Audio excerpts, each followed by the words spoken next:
Muy buenas. Esto es Heterodoxias, otra manera de contar la historia. Y hoy quiero hablarles de otro personaje desconocido y francamente fascinante. Se trata de la reina Tomiris, la reina que venció a Ciro el Grande. Tomiris, o Tamaris, Tam Anrayish, en la lengua escita, valiente gloria en turco o mogol, Temur, hierro, fue la reina de los Mesagetas, un pueblo situado entre los mares Caspio y Aral. Formaban parte de la Confederación de Pastores Nómadas de Asia Central, en territorios de lo que hoy forman los estados de Turkmenistán, Afganistán, oeste de Uzbekistán y sur de Kazajistán. Es recordada por haber vencido y dado muerte a Ciro II el Grande, fundador del Imperio Aquemida, en el verano del año 530 a.C., según los textos del historiador griego Heródoto. Según la descripción de este, que escribió en el siglo V a.C., los masagetas ocupaban la mayor parte de las llanuras que existían al este del mar Caspio. Se refirió a ellos como muy numerosos y poderosos habitantes de un territorio ubicado al norte del río Araxas, por lo tanto, vecinos de los Isadones, un pueblo mítico que vivía al norte del pueblo escita. El Araxas es actualmente denominado Aras, un largo y caudaloso río que discurre por el Cáucaso. Estudiosos modernos creen que podrían referirse al Osus, Amudaría, o al Jasartes, Sirdaría, los grandes ríos que desembocan en el mar de Aral. Por su parte, Amiano Marcelino, militar e historiador romano, y Jordanes, funcionario y estudioso también romano, cronistas del siglo IV y V respectivamente, creían que estos eventos sucedieron en la zona actual de Rumanía, a orillas del Mar Negro. En cuanto a la etnicidad, Heródoto afirmaba que algunos dicen que es un pueblo escita, teoría que apoyaron Plinio el Viejo y Pomponio Mela en el siglo I después de Cristo, aunque el mismo Heródoto da a entender que ambos pueblos son similares, aunque no iguales. Mientras, el historiador del siglo V, Paulo Osorio, simplemente afirmaba que la campaña de Ciro fue contra los escitas, pero no especificó la tribu. Amiano Marcelino, junto con el autor del siglo XIII, Dion Casio, consideraban a los masagetas ancestros de los alanos. Jordanes, sin embargo, primero los emparentó con los getas y luego con los godos, aunque usé el término partos, arsácidas, para referirse a los aquemidas. Es necesario señalar que los historiadores romanos usaban de forma intercambiable los etnónimos getas y godos. Para aumentar la confusión, en la antigüedad, los griegos utilizaban el término escita de forma generalizada para referirse a todos los pueblos que habitaban al norte del Danubio y del Bósforo cimerio. Es indudable que, al menos Casiodoro, usó dichos términos de forma similar en sus escritos.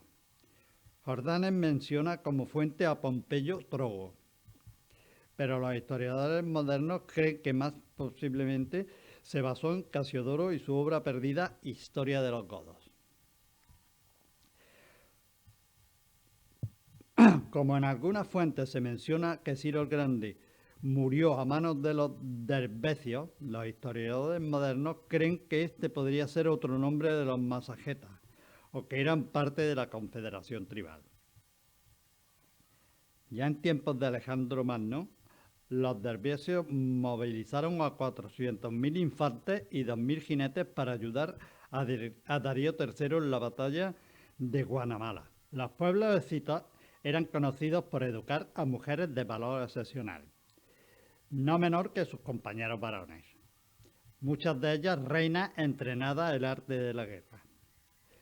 Los cronistas antiguos destacan, por ejemplo, a los sauromitas, legendario pueblo descendiente de escitas y amazonas, cuyas mujeres solo podían contraer matrimonio después de matar a enemigos en batalla, y ya casadas y con hijos, seguían luchando.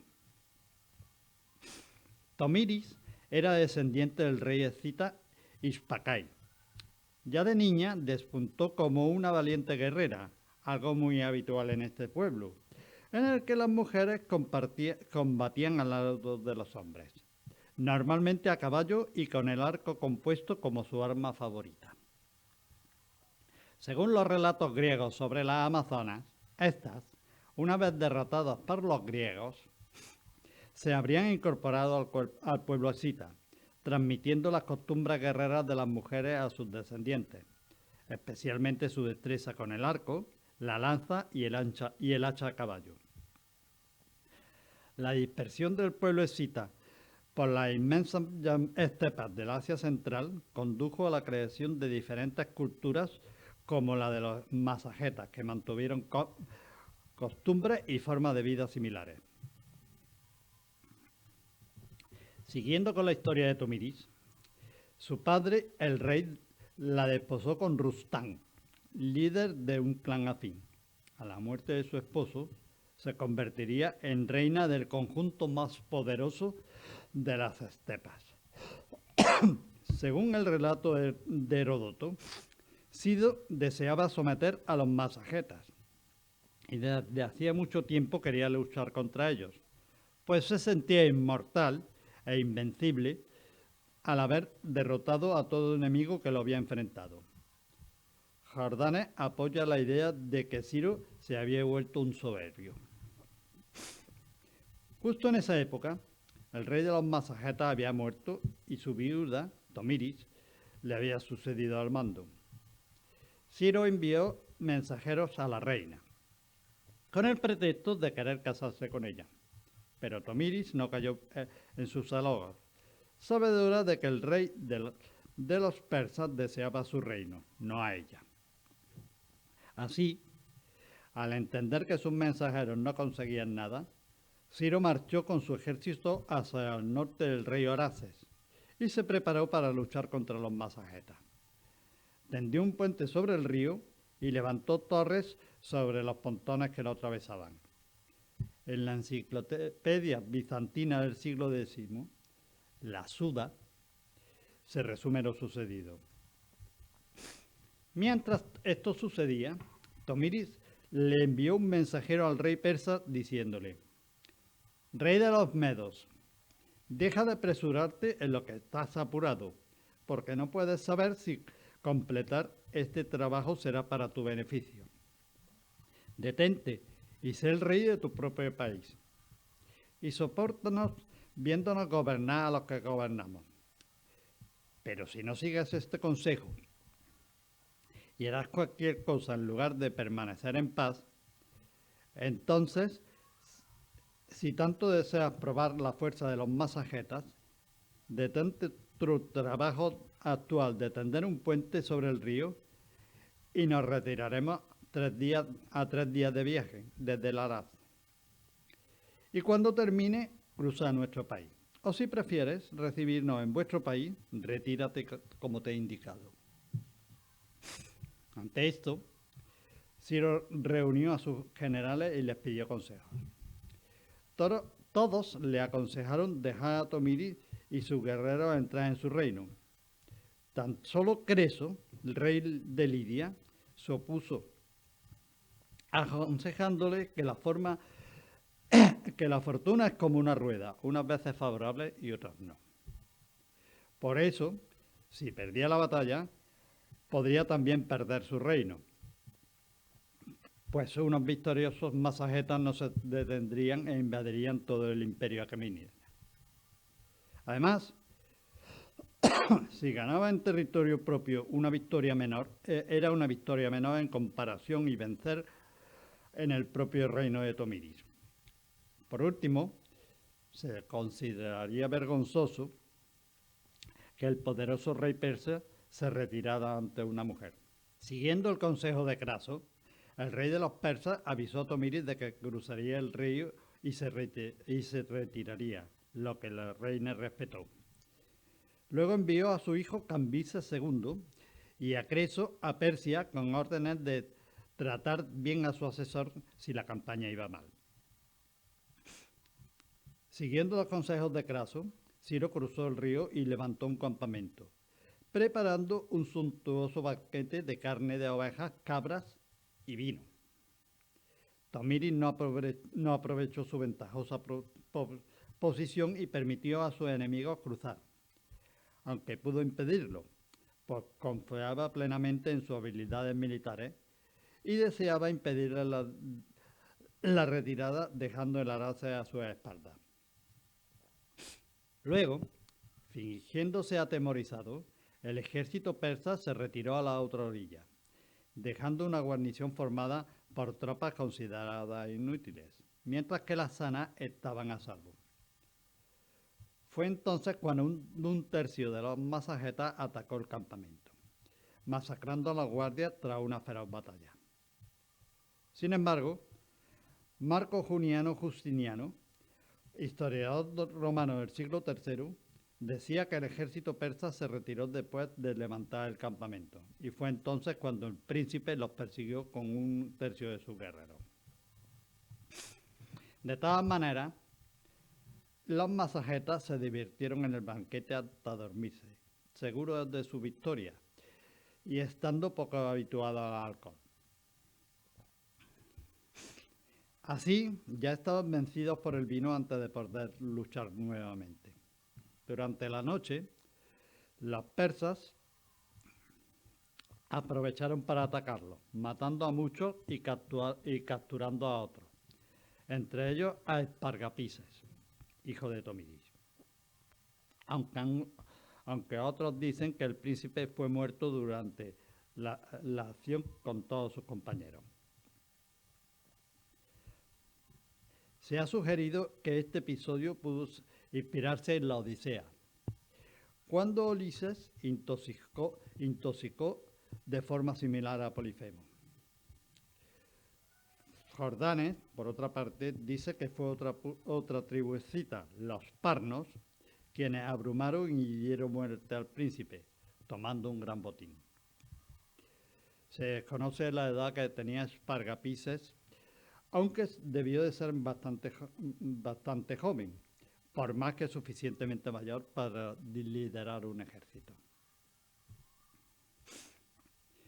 Siempre según Heródoto, al enterarse de la derrota de su hijo, la reina envió un mensajero a Ciro, advirtiéndole de que él poseía una sed de sangre insaciable y que no se alegrara de un éxito conseguido mediante el engaño y el alcohol, recomendándole retirarse a su reino y liberar a su hijo. En caso contrario, juraba por el sol que saciaría su sed de sangre. Ciro desestimó las advertencias, mientras que Espargapises, una vez pasada la borrachera y reconociendo su derrota, pidió ser liberado de sus ataduras, lo cual le fue concedido. En cuanto pudo, el príncipe de los masagetas se quitó la vida. Justino, en cambio, dice que Tomiris se lamentó de perder tantos guerreros, y especialmente a su único hijo, pero no lloró, y se concentró pensando en el consuelo de la venganza. El geógrafo del siglo I a.C., Estrabón, sugiere que dicho evento sucedió durante una campaña contra los sacas, una tribu escita o kurdú. Según él, Ciro fue vencido en una primera batalla y tuvo que huir a su campamento, donde tenía suministros, incluyendo mucho vino. Durante la noche, fingió huir con su ejército, dejando las provisiones y carpas, por lo que los enemigos entraron y se emborracharon. Luego, los persas atacaron y los masacraron.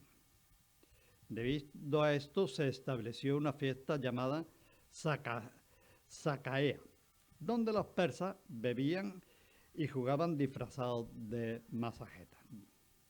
Ctesias, historiador del siglo V a.C., también menciona la campaña de Cristo contra los sacas. Después de someter Media y Bactria, hacia el año 548 a.C., el rey persa marchó contra el rey Amorges de los sacas, logrando capturarlo en batalla.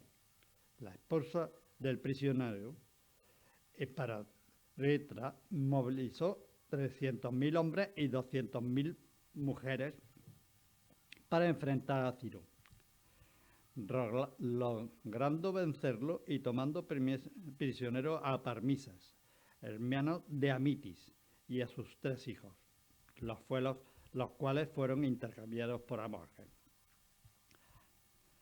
Amitis era una princesa meda y esposa de Ciro. Aparentemente, Amorges se volvió su aliado y lo ayudó en su campaña contra Creso. Tras estos hechos, Tomiris se preparó para lavar su dolor, el de una madre o el de una reina, como se quiera, con la sangre de su enemigo en lugar de lágrimas. Reunió a todos sus guerreros y presentó batalla, siendo este el enfrentamiento más sangriento librado por pueblos no griegos hasta la fecha. Siempre según Heródoto, primero se dispararon flechas a la distancia hasta agotarlas, y luego cargaron los unos contra los otros, luchando en un combate cuerpo a cuerpo con espadas, acinaces y lanzas, paltón, por largo tiempo sin ceder ningún bando terreno. Basándose en los datos que dan las fuentes, el orientalista británico Sir Richard Francis Burton, 1821-1890, creía que los masajetas usaban hachas de batalla, saharis, como las legendarias amazonas. Finalmente, las masajetas se impusieron, muriendo la mayoría de los persas, incluyendo el mismísimo Ciro. Esta versión de la historia presentaría un contraste entre un Ciro dado a usar la agresión y el engaño para conseguir la victoria, frente a una Tomiris agredida y que lucha frontalmente contra el enemigo.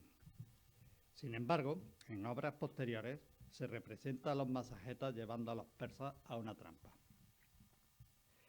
El cronista del siglo II, Polieno, dice que los masajetas eran perseguidos constantemente por los persas y abandonaron su campamento, dejando un rico festín con mucho vino.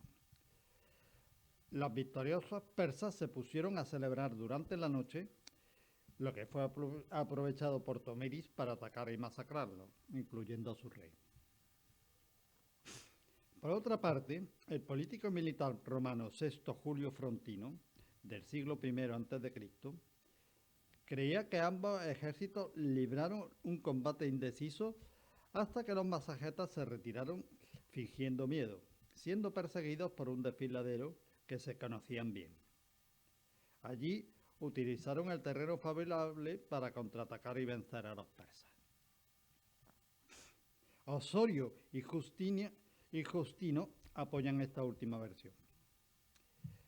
Poco después de la derrota y muerte de Espargapises, los masajetas dieron batalla, fingiendo desesperación y se retiraron, atrayendo a sus confiados enemigos a una emboscada en un estrecho desfiladero entre colinas. En la batalla murieron 200.000 persas con su rey, sin que escapara ninguno para dar noticia de su derrota. Todo esto plantea dudas sobre quién fue la fuente original. Sería un ejemplo de retirada fingida. Jordana sostiene que la reina reanudó la batalla tras la muerte de su hijo, abrumando a sus enemigos y tomando un gran botín. Luego habría cruzado el río para invadir lo que el cronista llama Mesía. Jordana sostiene que la reina reanudó la batalla tras la muerte de su hijo, abrumando a sus enemigos y tomando un gran botín. Luego habría cruzado el río para invadir lo que el cronista llama Mesía, fundando la ciudad de Tomis, Constanza. Heródoto dice que Tomoris llenó un odre de cuero con sangre humana, buscando luego el cadáver de Ciro en el campo de batalla. Cuando lo encontró, sumergió su cabeza en la sangre diciendo: aunque estoy viva y te he derrotado en batalla, tú me has destruido, llevándote mi hijo con engaño. Pero tal como te amenacé, te doy sangre suficiente. Osorio afirma que proclamó: te satisfago con la sangre de la que estabas sediento y de la cual durante 30 años no te has saciado. Justino relata que dijo: sáciate de la sangre de los que has tenido sed y de la que siempre has sido insaciable. Valerio Máximo la describió sumergiendo la cabeza de su rival mientras le criticaba por su crueldad insaciable, consiguiendo así la venganza por la suerte de su hijo. El historiador soviético Muhammad Dundaber consideró que probablemente el cadáver de Ciro se recuperó de alguna forma poco después, lo que permitió sepultarlo en su tumba. Jerónimo, sacerdote y cronista del siglo IV, solamente menciona que dio muerte a Ciro. Estrabón distingue la campaña de Ciro contra los sacas de aquella otra contra los masagetas, señalando que estos últimos se hicieron famosos por el valor demostrado en la batalla. Por último, en el Tractatum Mulieribus, un breve escrito anónimo atribuido a Pánfila de Pedro, erudita del siglo I, da una versión resumida del relato de Heródoto. Poliano menciona que Ciro el Grande tuvo que luchar contra tres reyes sacas: Amorges, Sasésfares y Tomiris, nombre muy similar a Tomiris. Los sacas enviaron un cuidador de caballos llamado Siracaes, que se automutiló para aparentarse víctima de los nómadas, y así convenció a los persas de marchar por el territorio más árido de Media. Según Cresias, Ciro libró batalla contra los servicios del rey Amoreos. Durante el encuentro, los dervicios cargaron con elefantes que le suministraron los indios y que tenían ocultos, poniendo a la fuga a la caballería persa en retirada. Ciro cayó de su caballo y fue herido por una jabalina india, pero sus compatriotas lo rescataron y lo trajeron a su campamento. Habían muerto 10.000 hombres de cada bando. Cuando se enteró de la suerte de Ciro, el rey Amorges fue en ayuda de los persas con 20.000 jinetes, consiguiendo una victoria en la que murió Amoreos, sus 2 hijos y 30.000 dervesios, así como 9.000 persas y sacas, logrando la sumisión de los dervesios a Ciro. El agonizante rey de los persas dio sus últimas voluntades, como nombrar a su hijo Cambises su sucesor, despidiéndose de Amorges, y murió. Esta versión Setesia la habría conocido en la propia corte persa. Otras versiones defienden que Ciro murió de enfermedad en su capital. Como habréis comprobado, existen muy diversas interpretaciones y exégesis de la muerte de Ciro, pero sin duda, para Heródoto, la más creíble es la de Tomiris. Respecto a la veracidad de las versiones, la Asociación de Estudios Iraníes señala que no hay fuentes persas textuales sobre la muerte de Ciro, debiéndose la diferencia a cómo cada escritor griego quiso utilizar su figura. De todas maneras, parece indudable que, al igual que Ciro, Tomiris fue un personaje histórico. Para terminar, os recomiendo encarecidamente que veáis la película Kazaja de 2009, Tomiris, distribuida en España con el título de La venganza de Tomiris. Disponible en Prime Video. Y como curiosidad añadida, señalar que a la República Islámica de Irán no le sentó nada bien que se señalara que a Ciro lo derrotó una mujer, prefiriendo divulgar la versión en la que moría en la cama. Hasta pronto, y recuerden, aquí nunca se habla de política. O sí, ya no me acuerdo. Procuren ser felices.